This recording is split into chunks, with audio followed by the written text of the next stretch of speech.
How to factory reset Hsility Q16 wireless Bluetooth earbuds in case they are not pairing with Bluetooth or they're not connecting to your phone or other device. They keep disconnecting, they're stuck connected to the wrong thing, and you need to clear the pairing history.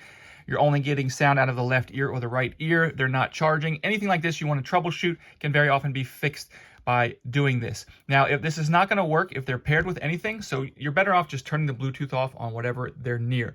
And what I'm going to do is I'm going to take them out, and then I'm going to double tap and then hold the button.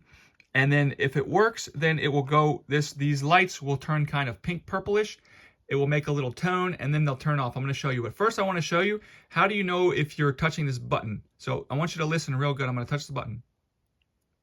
I don't know if you can hear that little click, but that little click indicates that I hit the button.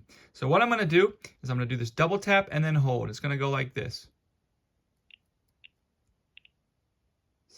Oh, there it goes. It went purple pink. I can let go.